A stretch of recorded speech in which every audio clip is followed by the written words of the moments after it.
Olá, sejam muito bem-vindos na terceira aula sobre República na Roma Antiga. Para meus queridos alunos, terceiro relatório. Aí, demorou muito para fazer esse vídeo, demorou muito para editar. Poxa, pelo menos dá um like aí para nós. Já deu like?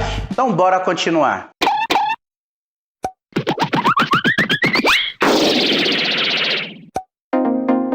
Na segunda aula sobre República Romana, falamos também da expansão territorial romana e as consequências boas e ruins dessa expansão. Dando continuidade ao pensamento das consequências, entramos no diálogo da crise da República que aconteceu entre os séculos 2 a.C.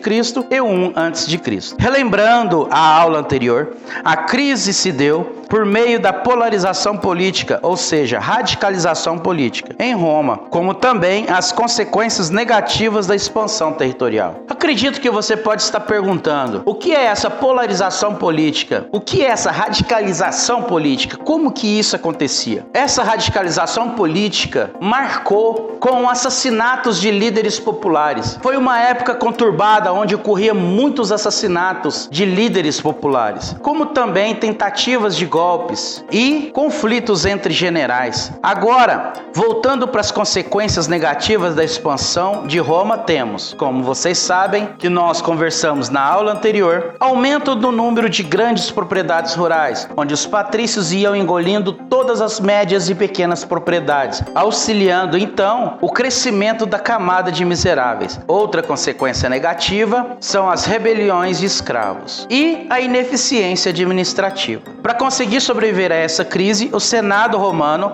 alterou as leis administrativas. Antes eram 2 cônsules, agora será escolhido 3 cônsules. Então o Senado declara a escolha do primeiro triunvirato. O primeiro triunvirato era composto por Pompeu, Júlio César e Crasso. Olha, esses romanos gostam de uma treta, viu? Não demorou muito para assassinar Crasso. Pompeu era descendente de uma família com muita influência no Senado e ganancioso. Enquanto Júlio César estava com seu exército apaziguando conflitos lá na região de Gália, Pompeu já deu as letras para o Senado. Aê, Júlio César abandonou seu posto. Júlio César não quer mais a administração dele. Ele fugiu da administração. Então, o Senado nomeia Pompeu cônsul de toda Roma. Quando Júlio César fica sabendo, retorna para Roma com seu exército e declara guerra a Pompeu. Cara, foi sinistro. O exército de Júlio César contra o exército de Pompeu. A maior guerra civil de Roma. Quem você acha que ganhou nessa batalha? Pois é, Pompeu arregou, fugiu para a Grécia, sendo perseguido pelo exército de Júlio César, que invadiu a Grécia, matando Pompeu. Júlio César, todo vitorioso, recebe títulos e atribuições do Senado, até mesmo título de ditador. Agora, o Cezinha era o cara, recebeu um enorme fortalecimento político, mas o Senado ficou desesperado com algumas atitudes de Júlio César, como, por exemplo, mandar cunhar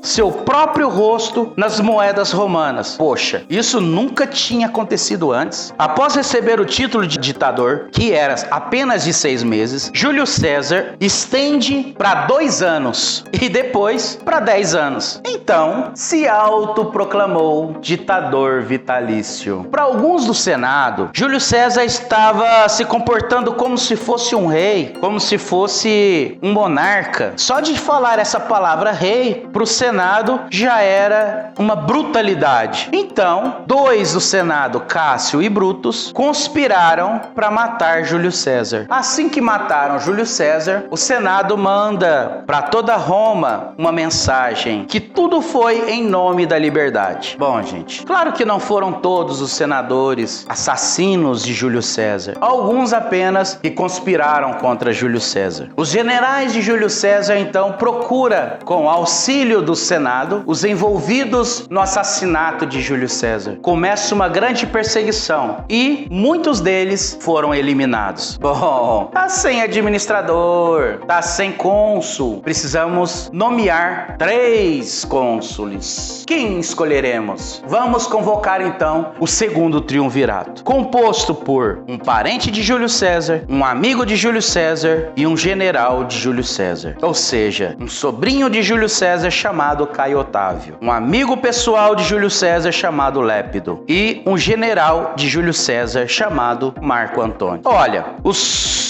que conspiraram contra Júlio César foram eliminados. Então entendemos que o novo Senado composto queria preservar a memória de Júlio César, nomeando então, segundo o triunvirato, com pessoas que eram próximas a Júlio César. Mas a história se repete. Lépido foi afastado do cargo por não ter experiência administrativa. Marco Antônio, um general do exército experiente, fica de zoião na administração de Caio Otávio e faz uma aliança com a rainha do Egito chamada Cleópatra, e Roma testemunha novamente mais uma enorme guerra civil. Caio Otávio derrota Marco Antônio e Cleópatra. Os dois suicidam no Egito. Ao contrário de Júlio César, a única alternativa encontrada pelo Senado para pôr fim na crise política foi nomear Caio Otávio a imperador de Roma e ainda receber vários outros títulos, como também Augustus, o divino. Caio Otávio passa então a ser chamado de Otávio Augusto. Em latim, Otávio Augustus. Melhor dizer, para todos entender, Otávio o Divino. Lacrou, hein? Termina mais uma aula sobre a República da Roma Antiga. A próxima aula, o próximo relatório, ao invés de ser aula número 4 de República, será então a primeira aula sobre o Império Romano. Começaremos o Império Romano no próximo relatório. O quarto relatório então será Império Romano, aula 1. Se a aula ficou mais ou menos, se a aula ficou boa, dá o like para fortalecer o nosso canal. E se você está chegando agora, para aproveitar a sequência de aulas sobre Roma Antiga, inscreva no canal e acompanhe as nossas aulas. Um grande abraço.